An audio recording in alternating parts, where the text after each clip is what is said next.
I remember the first time that I received my first, I don't know, $100,000 contract. And I was Yeah. so pumped about it. I went out with a buddy of mine to celebrate. I said, "Hey, you got to celebrate. I am a 100,000aire."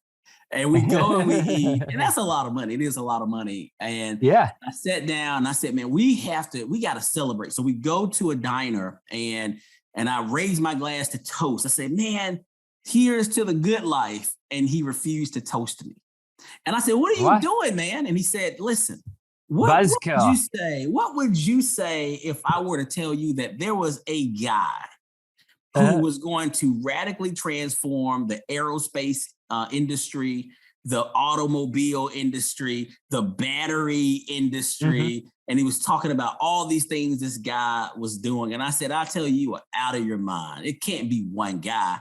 He said, Yeah. "Yeah, his name is Elon Musk." And this is before he was a household name. Yeah, He yeah, said, "Look yeah. him up." He looked him up on his iPhone and showed me the articles. And he said, "The reason I show you this and the reason I wanted to share this with you is because I want to challenge you to reevaluate your big."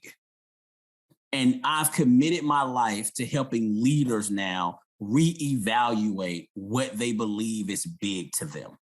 And so Right, that right, is my right. entire career. That's where I'm headed.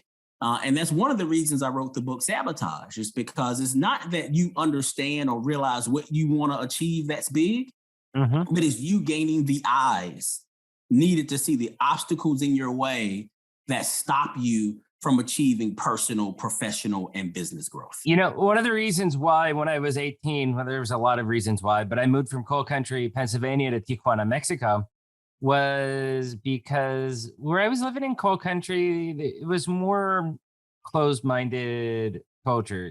My whole life, I grew up, whether it was my grandfather, my dad, mom, Yeah. other people, friends, boy, get your head out of the clouds, and it's like, it's not in the clouds. Like, these are legit things. They're Like, legit.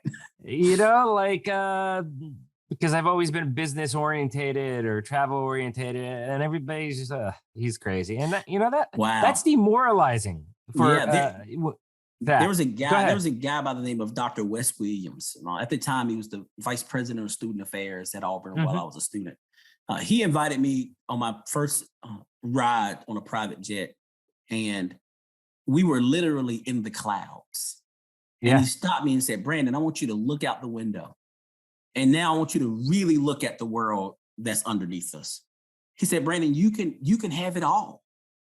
Now, he was speaking to a kid who grew up impoverished, yeah, a kid who battled with homelessness, a kid who saw all manner of crime growing up.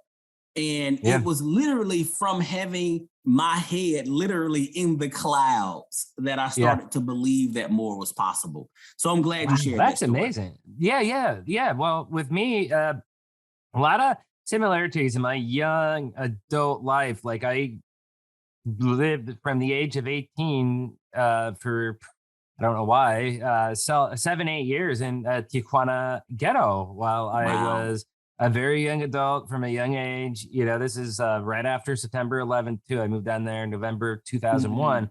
And I mean, so a lot of those things that people, that come from, rougher areas, whether it's a small coal country, depressed town like I was born in, or some of the others place. I mean, I was right there in a large, major, binational metro of San Diego, there, Tijuana, and it was rough. But my point with telling the story about the head in the cloud thing was more about, w- like, everybody always told me growing up that, your head's in the clouds, and that never really sat right with me. I mean, eventually it kind of beat me down, but in the back of my head I knew, like, hey, I can do anything. I see, Mm. this is the time where you have like 18-year-olds that just write a script on a computer, and then all of a sudden, it was the mid to late 90s, early 2000s, where,